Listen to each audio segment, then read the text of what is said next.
pleasure to introduce Penn Pfiffner. Penn is a former legislator here in Colorado. He chairs the TABOR Committee currently, and that's the subject he's here to talk about. He was also a fellow at the Independence Institute down in Denver, so this continues the long string of speakers from that think tank that we've had here. And he was also the president of the Colorado Union of Taxpayers, which is an extremely important organization. And he's worked to defeat a lot of, or led campaigns to defeat a lot of tax measures in Colorado, too. He still practices economics. He's a consultant for the construction industry. And he's here tonight to tell us about TABOR. So, Penn, come on in. Well, thank you, Mike. Very nicely done. Russ said, know your audience, so I'm going to slip in another one. Yes, I was elected as a legislator on the Republican ticket, but how many of you know what I did in the mid-'80s? Anyone? Mike? I was the chairman of the Libertarian Party here in Colorado, so the only one to hold both roles. Mike said that the people here would be politically astute, would know all the basic information about TABOR. So if I were to come here and spend 30 minutes telling you what's in TABOR, it would waste your time and mine. And instead, what he'd like me to do is do a fast update, just a review, and then give you essentially some current events. What's happening that puts TABOR under such stress and pressure right now? So we're going to start out with some of this. The idea here is to give you some intellectual ammunition and also to work on what I think is one of the more important concepts that you need to get out among Liberty folks. And that is that the left would like to do nothing more than say, we'll protect TABOR by leaving the vote in, but we can get rid of all that extraneous stuff. Well, you heard that with Romanoff when we were dealing with his Amendment 59. Brad, were you involved in that race, or was it the second one that you and I worked on? Okay. And we've heard, after Romanoff, we've heard Hickenlooper say it. We've heard other people on the left say what we really need to do, we'll leave you the vote. But if they get rid of all that other stuff, there isn't going to be much left, and they can get in through the back door. So that's how to reach me, by the way. The TABOR Committee is a completely volunteer organization, and so we have an executive director. But if you want to reach me, you're welcome to call me at my daytime number, and that's how to do it. State budget, back when we were doing this, which was through 2013, you can see that the total state budget just kept on going, even when you were told that TABOR was starving the government. You see one little dip in the midst of the Great Recession, and it wasn't much. Let's have a question, though. How do you answer the charge that TABOR is starving the government, that the government has things it needs to supply, the services that cost more than what you see in your inflation index? I say call Penn. Call Penn. How else do you handle that? Come on, you're going to be taxed with that at some point, if you'll excuse the pun. Somebody's going to say, look, problem is the system is just set up to grow faster. Yes? I don't know how $20 billion is starving. Okay. Or you can always vote for more taxes. Okay.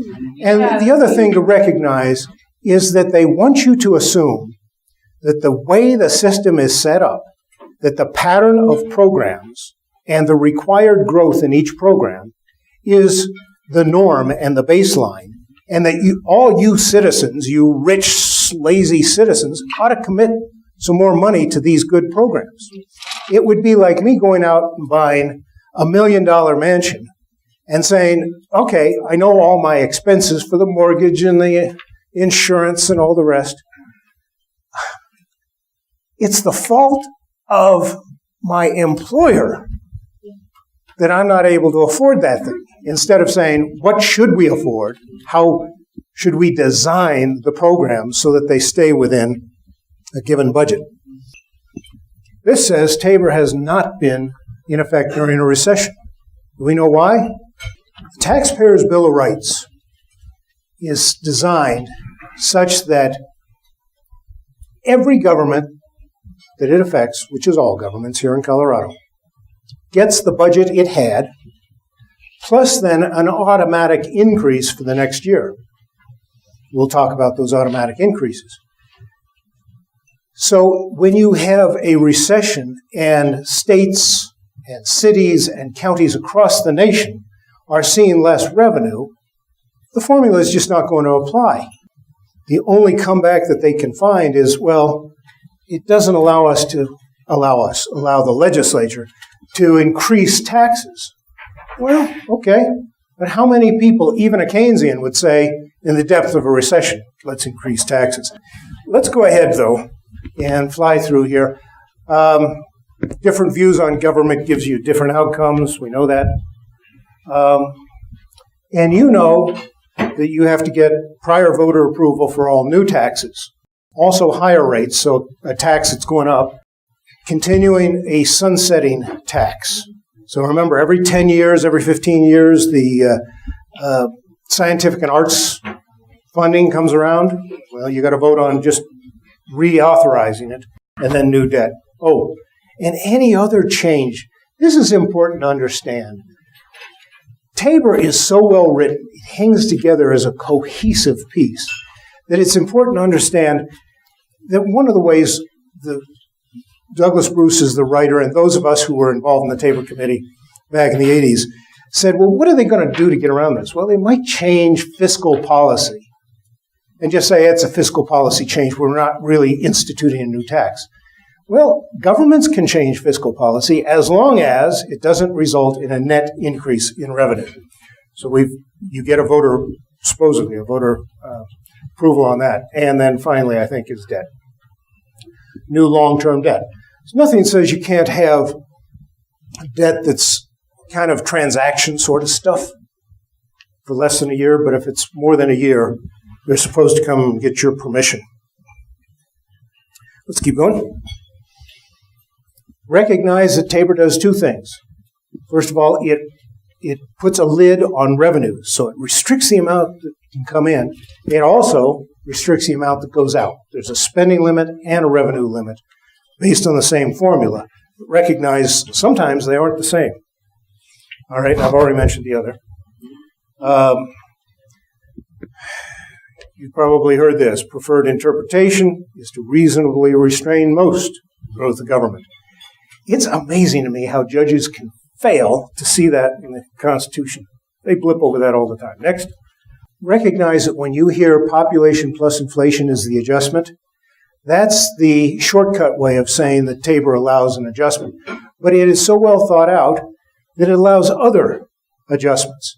So for governments that are school districts, we don't count the noses of the new people that moved in. We count the number of the students. That makes a whole lot of sense, because if you have a community in which you get a lot of elderly people moving in, no kids, why raise the taxes when the schools aren't going to have more services to supply? On the other hand, you have a neighborhood with a lot of kids in it, they get a bigger adjustment. So TABOR's well thought out. And the other is, when you deal with cities and counties, they have to supply services that are more connected with property. So the adjustment is not inflation plus population growth. It's inflation plus a change in property, net change in property improvements. Now you think, how does that work? Let me give you a wonderful example.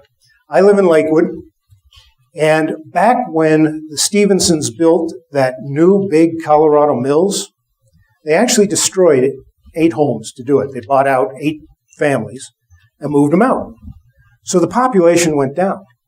And yet with all of the traffic that comes through for the Colorado Mills, you need more plowing, more lights, more police, and on and on. Well, the adjustment's already been thought of in TABOR to deal with the change in net property improvements. Let's go. You know about the revenues coming back. That's coming up. How do you deal with emergencies? There's a clause in the Taxpayers' Bill of Rights that tells you how you deal with emergencies. It's only been used once, the Hayman fire. That was an emergency. I think they may have used it also for the floods, but I don't have that information. State elections. Do you remember when governments used to ask people for bond issues and the like? It was always like in the dead of winter on a February day that was sure to have a foot of snow. And they wouldn't tell you about it. You had to find out in that tiny little public announcement in the back of the paper. And they wouldn't tell you what it does, or if they told you what it did, they would say, we are going to solve world hunger. We're going to stop wars. Your children will be rich and famous. And by the way, it'll cost you $300 million. So it was all these wonderful promises up front and then buried somewhere where you really couldn't see it was the cost. Taxpayers' Bill of Rights undoes all of that. It says you've got to have a reasonable time. The municipalities can keep their May elections. Other than that, these elections happen on November. You got to state right up front how much it's going to cost. You got to notify people, the Blue Book stuff. All right. I want you to notice, remember, it exempts fee increases. And the reason we exempted fee increases is because we lost in it was either 88 or 90. We got the message. How did they beat us that time? Well, we had fees in there.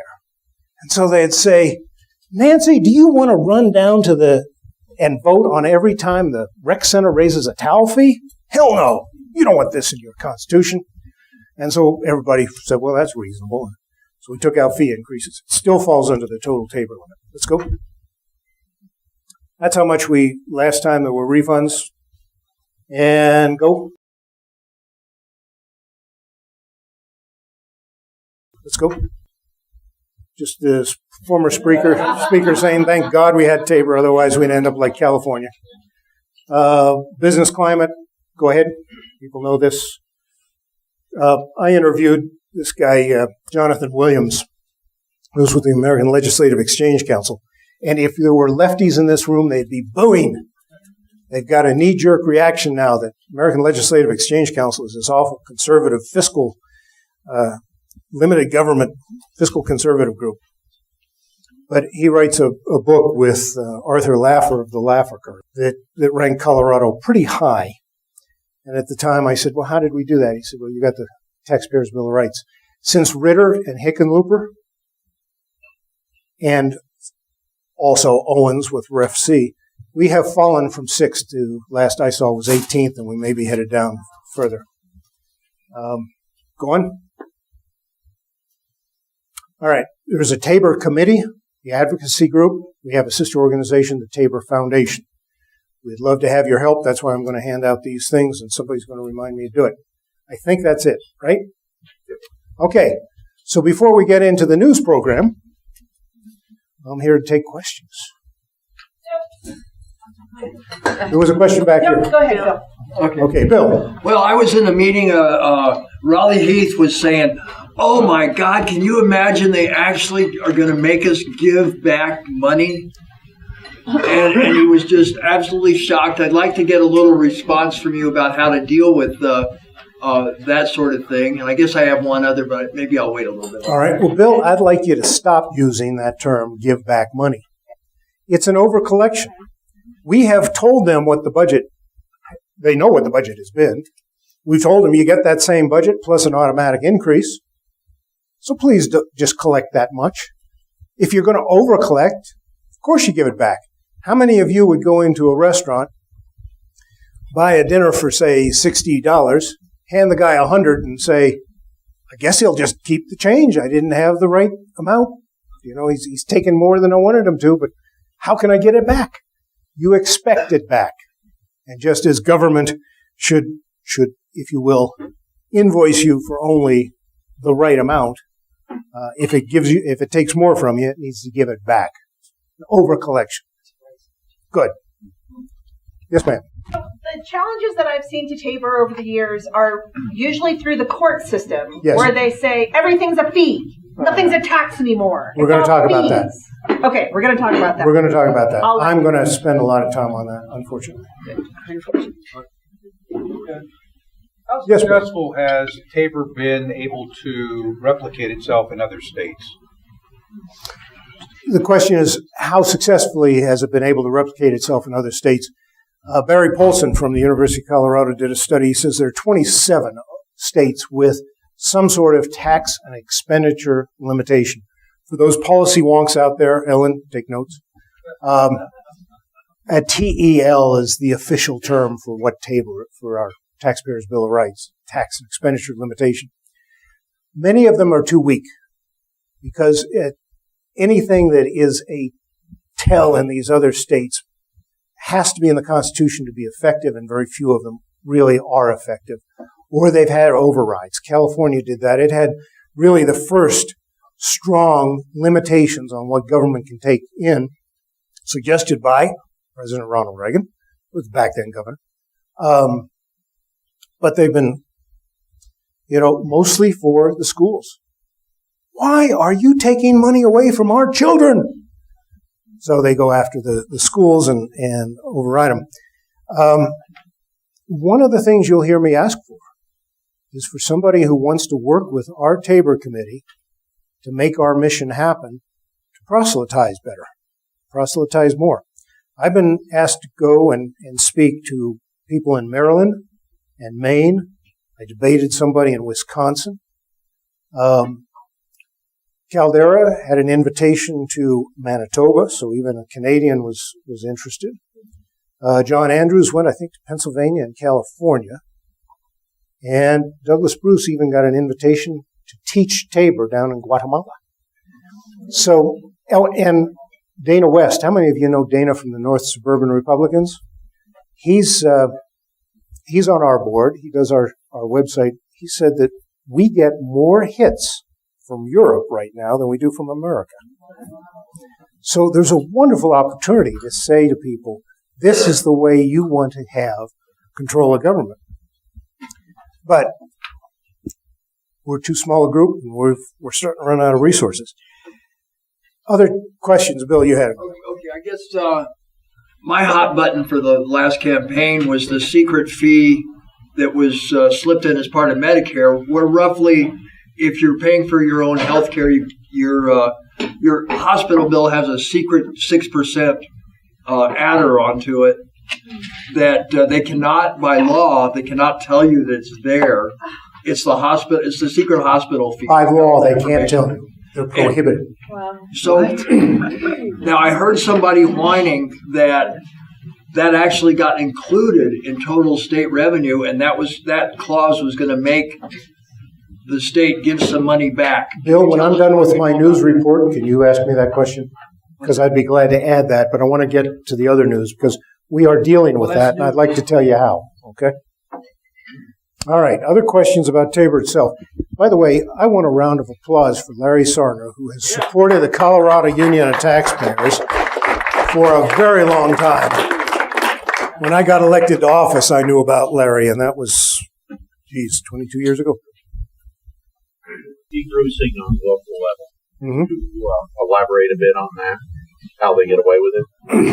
I didn't hear the question. Question was, how do people debruce on a local level? And I will give you not only the surface answer, but also we'll dig a little bit deeper. Taxpayers' Bill of Rights applies to all districts. That means if it's a government, in Colorado, TABOR is in effect. So that means in these little rural towns, the library district and the cemetery district on up through your water districts and rec districts and so on. All counties, towns, they all fall under TABOR. But Taxpayers' Bill of Rights says, the Constitution says any group of citizens within any district can ask to relax those restrictions for 4 years. 4 years at a time, that's what it's meant to do. So referendum C was supposedly going to be, should never have been more 4 years, but they can do that relaxation. Well, one of the early judicial travesties was to say, well, if the people voted for longer than 4 years, they can have it as long as they want. So what Larry has probably thought of is that you have situations where cities have said, in future, we don't want TABOR to apply in some situation. So City of Lakewood says, whatever we take in, we keep. Not for the next 4 years, but forever.